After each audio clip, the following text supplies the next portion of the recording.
I think it's perfect to introduce our guest for today, the wonderful, dynamic Chloë Moore. How are you doing, Chloë? I'm good. Happy to be here. Thanks. Thank you for being here.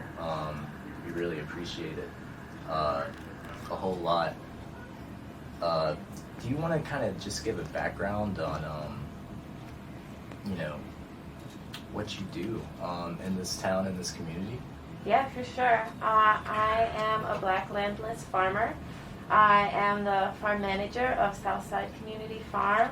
I also am a co-manager of Shiloh Community Garden and a co-creator of Liberation Tools. All my work is really focused on farming, education, land stewardship, and food distribution with and for black people. Sick. So, what are some of the current initiatives that you're doing at Southside Community Garden and just the other gardens that you're associated with? Yeah, so Southside Community Farm is my main gig. It's where I put the most of my energy into, and it's located in the Southside neighborhood. And right now it's winter, so what we're doing is, caretaking and fundraising and all the things that we're doing to prep for the year. But our main initiatives are focused around food security and food sovereignty because the Southside neighborhood is a historically black neighborhood. It includes a large amount of Asheville's low-income public housing. And it doesn't have any grocery stores. It exists in food apartheid. It is, segregated away from having fresh food access. And so our main foundational reason for existing that our co-founders, who were black neighborhood residents, created the farm for was to bring food to Southside. And that's the main thing that we do. We are doing that right now through our free grocery program, where we supply a network of neighborhood free fridges and pantries with fresh food. Through the growing season, we're growing, I think we were doing about 50 pounds a week of fresh food from our small farm plot to those pantries and refrigerators. Right now, we are not growing as much, so we are also purchasing food from local and BIPOC vendors and such. So we're stocking it with vegetables, meats, cheeses, all kinds of different things, bread, some things that we get donated, but a lot of things that we purchase. And so, we'll be supplementing all year because, of course, vegetables are really important and everybody needs to eat them, but it's not the only thing that we need. I think that, in some ways, it can get over-focused on as black people, and when it's black people, these false narratives of black people have health issues because whatever, we don't eat a lot of vegetables or whatever, but a diverse nutritional diet is necessary for all of us. So supplementing what we can grow with other things purchased locally and supporting black and brown owned businesses wherever we can. Other initiatives at Southside Community Farm include our monthly BIPOC farmers market. That won't start up again until May. Our first farmers market of the year is May 7th, which is a Sunday. Those markets are 12 to 3 p.m. And those are open to everyone. We want as many folks as possible to come out to our farmers markets, but it is all black and brown vendors. And it's EBT accessible. So that's another way that we provide food in the neighborhood and support other people of color within and beyond the neighborhood. We also have fourth Sunday dinners during the growing season, and it's just for community to be there on the farm. And we have BIPOC only garden days, lots of ways for folks to connect and be on land, especially BIPOC folks. Right. And for us to have spaces that are for us and feel that they are really for us, that are on land and outside and in farm spaces and just in beautiful green natural environments. So what are what are the resources you recommend for folks wanting to learn more about food justice as it relates to marginalized communities? Yeah, I actually brought a list because Nice. and I will say that this is only from my perspective, and I'm going to be focusing on the farm side, the agricultural side mostly of what food justice looks like for us, and of course as a Black person I'm going to be focusing and what I look at is predominantly for and by Black folks. So I'm sure there's lots and lots and lots of other great resources out there that aren't within my area of expertise. But as far as books go, a really great book and really becoming a very famous book is Farming While Black by Leah Penniman. And their farm, Soulfire Farm, is really great. Check out that book. Check out them on social media as well. They're really good at focusing on a wide array of issues and like getting a whole bunch of information on food justice and youth on land and farming as a Black person and land justice, all these things. Really condensing that into one resource through this book. There's a great one. And if you're more interested in more the historical side and black agriculture and Black land as revolutionary, Freedom Farmers by Monica M. White is a really great read. As far as other resources, I really like the podcast Green Dreamer. It's not necessarily all about food and farming, but some of the episodes are. They recently did an episode with Shakara Tyler, who's a farmer and organizer from Detroit. So that's a really good resource. That podcast is really good. And then as far as other things, Instagram. I thought I'd put some folks on there and shout out because not everyone's going to pick up a book because of this, right? For Instagram, sure. Acres of Ancestry is really great, focusing on Black land and black food, Black farms. And an organization that's really important globally in terms of food sovereignty is La Via Campesina. They're on Instagram as La Via Campesina Official. But they're really focused on peasant farmers and the fact that peasant farmers and indigenous people all over the world are the people who are feeding the world and stewarding most of the natural resources of the world we live on. And I believe that they are those who coined the term food sovereignty. So they're really, really important organizations. And then other folks who are doing the work as Black people are Hood Squad Farms. They're on Instagram. D-Town Farm in Detroit. And in North Carolina, the Black Farmers Market in the eastern part of the state. Those are all great folks doing the work who, should be shouted out and ways to learn more. That was a very comprehensive list. I hope people were writing down some of that or had the chance to write down some of that because, I needed to write down some of that. Because I had there was that series that came out on Netflix, High on the Hog. I don't know if you saw that. Great. And it was really cool that they were highlighting a lot of South Carolina and North Carolina farmers. I think a lot of that kind of speaks to me just having ancestry in that low country area. And just knowing that it's when you kind of understand when it comes to the way that we eat or the way that we subsist and sustain ourselves, and also how we steward the land. It's nothing new. No, not at all. It's nothing new. Maybe new to some, but we have really deep roots in that. And once you get to understand that more, it makes it a lot easier to not feel so far removed from your culture. Yeah, absolutely. I think that, as Black people, we certainly have very real land trauma because of displacements that have happened recently, because of sharecropping, and of course because of enslavement and the enslavement of our ancestors. But it's also important to, reach back and look at what our ancestors did and remember that our ancestors were brilliant agricultural people, agricultural scientists, long before enslavement.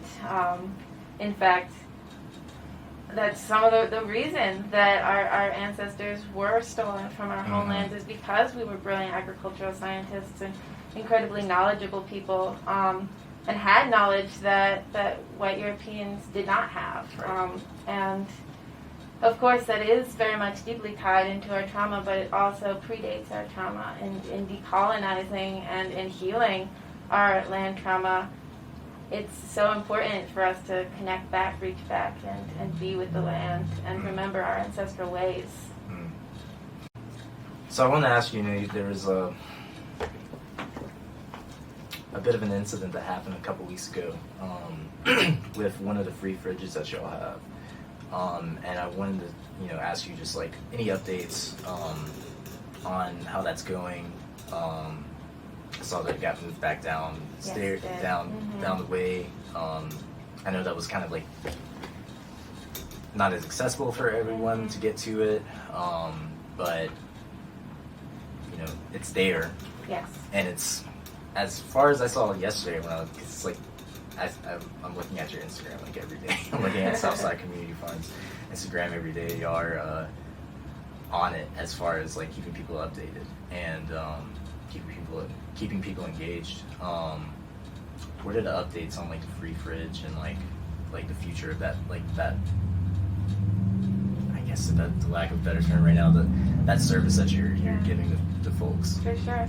Yeah, that's one of the most important things that we do, because it is the most accessible way that we offer free fresh food, is that we have a fridge that's open 24/7 and just available. And it was behind the doors of the Eddington Center at 133 Livingston Street, and it was removed by the Housing Authority after some vandalism from kids. And as I've said, that vandalism isn't nothing. Of course, it's a real aspect, but it's also not a reason to remove a resource from a community, especially as we've had a free fridge at the Eddington Center for over 3 years at this point.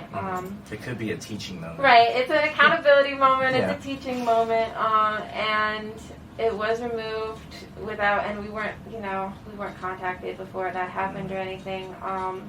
But where we're at now is that we've moved it down to the farm, and it seems like ultimately, after communicating with the Housing Authority, we could have left it where it was, but we just didn't feel secure in that. We felt like we had no assurance that it wouldn't just happen again. Right.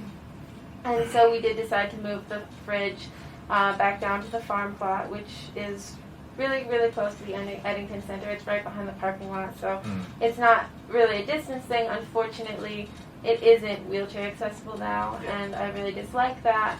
But we also do stock a free fridge that we didn't place, but we support, that's on South French Broad Avenue, and that one is wheelchair accessible, and we try to stock both of them equally with the same kinds of fresh foods. So I hope that is going to work for people. That's where we're at, and we're definitely never going to stop giving free fresh food away, even when we have little obstacles in our way. Right. But also on that note, we are vulnerable because we don't own land. That's ultimately where things like this can come from. We have the Housing Authority as our landlord in that way, and until we are able to collectively own land and steward land together, we are going to continue being in a vulnerable position, and that's just a reality. That's a reality of Black life, and it's certainly a reality of Black farming. And I mean, just to even put more context into that, that area is one of the largest, most significant spots of urban renewal in Asheville's history, where you had people who owned that land, had gardens on that land, were sustaining themselves and their community, helping each other create gardens, have all that taken away from them, and that land is now, part that's owned by the Housing Authority. So that there is a big significance historically to those actions, and just looking at the future of, this ties into reparations, a lot of this stuff ties into that. It also ties into conversations about land back as well, and that's something that I feel like,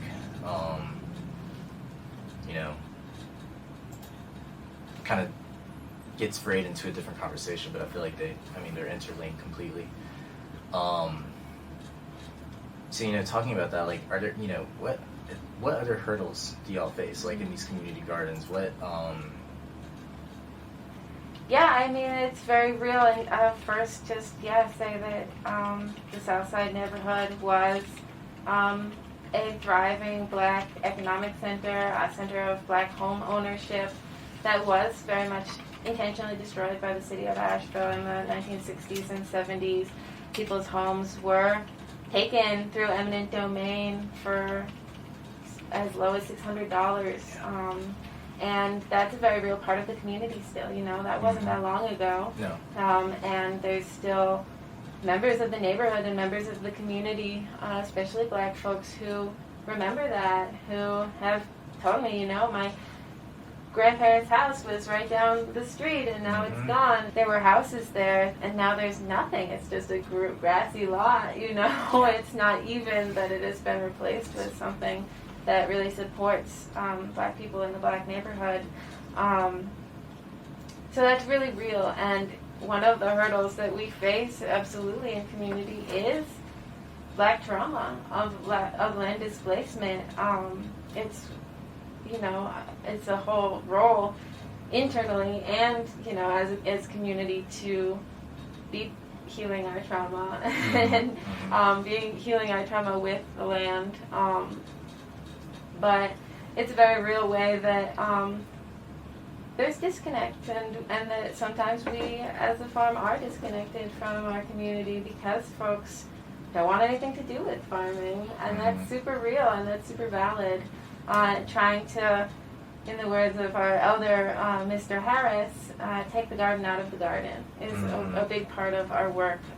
And what that means to us is that a garden space or a farm space isn't accessible to everyone, whether that be through trauma or just time or physical ability or whatever it is. There's so many reasons that folks may not want to be in that space or be able to be in that space. And so how do we, through things like the free fridges and other initiatives that we do, how do we make it accessible to as many people as possible, including people who are not interested in any way in being on a farm but still deserve the benefits of free fresh food. So that's very real. Land ownership or lack of land ownership is very real in how it affects us. Another hurdle is always money. It's always an issue, always trying to find funding, and right now we're doing our spring fundraiser, so anyone who wants to can donate to Southside Community Farm. Where can they do that at? They can do that. You can check us out on Instagram and go to the link in our bio there, or you can go to southsidecommunitygarden.org and you can find a link to donate there. But money is a very real thing. Resources are a very real thing. Just in the past, year have I started being able for the first time in my life to make a living wage as a farmer. And that was very important to not just me, but to the organization as a whole, because if we're going to preach, about Black liberation, we got to pay people. Even me, right? And I'm like, I'm the last person I want to pay, but finances and resources is very real, especially when it comes to things that are caretaking and maintenance. That's not what is interesting in the nonprofit industrial complex as a form of consumption. It's always a desire on something new, something exciting, and when we're like, nope, we're just gonna grow food again this year. there's not that doesn't get funders excited in the same way as we're going to do this whole new thing. But it is what is necessary. It is what is essential caretaking work. Right. So that's very real for us. I think another hurdle, something that we were talking about earlier, right before we got on the recording, is climate change and how very real and very scary that is as a farmer in all situations, right? Not just in urban farming and urban gardening, but rurally everywhere. I mean, every person in the world is tied to a few inches of topsoil if we want to eat 3 times a day. And what farming looks like in climate change is very precarious, and it can be really scary. So that's definitely another issue for us and for all farmers everywhere. So, what are moments, in your work that bring you joy? Yes. I think one of the moments that brings me the most joy is hanging out with kids in the neighborhood, and I think I'll start there because they're, who solutions are for, and they're the ones who, I mean, everyone deserves better than what we have, but working for the kids is so important. And it's great to see that. It's always really fun. For sure. I mean, the way that we are part of supporting health and wellness in Black community is a variety of things, right? It's not just fresh food. Of course, it's fresh food. Of course, there are huge disparities in health because of food apartheid, because of environmental racism, because of the way that we are specifically marketed to as Black people in ways that are damaging and dangerous to us. And, Southside, it's not that Southside doesn't have food. It's that the food that's available in Southside is not necessarily healthy, right? There's the main place to get food, to buy food, is Green's Mini Mart. And so it's a gas station, convenience store, and that's what's there. So of course that's what folks are gonna buy from. That's what we have offered to us. And there's no fresh produce there. There's nothing like that. And so I think it's really, really important that we are growing food and offering fresh food, but that's only one of the things we do. I think part of that also comes in celebrating Black culture and celebrating Black food culture. Growing a lot of what I grow is important, culturally important to the Black community. That's a big part of what food sovereignty is not just available food, but culturally appropriate foods. And so growing things that people want, growing things that our ancestors ate. I love growing okra. That's one of my favorite things to grow. But that's a food crop that was brought here, that was bred in West Africa by our ancestors and was brought to this continent by our ancestors. Rice, okra, black-eyed peas, these are all our ancestral crops that that we brought here and that have always been important to us. And not only that, but another aspect of health and wellness for me and for others in my community is the spiritual aspect of responsibility to land and our spiritual ancestral connection to crops like okra, rice, and black-eyed peas, and remembering that we not only have a right to these ancestral and cultural foods, but that we have a responsibility to them as being to being, spirit to spirit, to care for and cultivate and be with these plants that have been with us for generations and generations. And so I think that, one of the underlooked aspects of what we do in terms of health and wellness is connection to land. And whether or not that feels spiritual to everyone is very individual, and that's up to them. But just having green space in your neighborhood, just having beautiful spaces in your neighborhood, statistically drastically improves mental health outcomes. That's very real for folks. There's a lot of studies that have been done on that, and when you eat good food, you feel good. Yeah. When you eat food that you have grown and you have it feels amazing. It feels good. It's very simple. For sure. So, eating good food, celebrating good food, being in green spaces, you know, having public spaces like the land that we steward at Southside Community Farm, which essentially does get used as a public park in many ways as well, and as a public meeting space. Having the ability to go outside and feel comfortable, having green spaces, even if folks never eat a vegetable out of Southside Community Farm, there's folks who, you know, just come down or look at it, drive by it and appreciate it, look at the flowers that we have. All of that affects health and wellness. Yeah. All of that is valuable. Not to mention community building that we do. I think of, you know, all the people that are doing such great work here. You deserve your flowers, no pun intended. Now and always, and you're just very appreciative of the work you're doing in town. So thank you again. Yeah, thanks for having me. Of course, of course.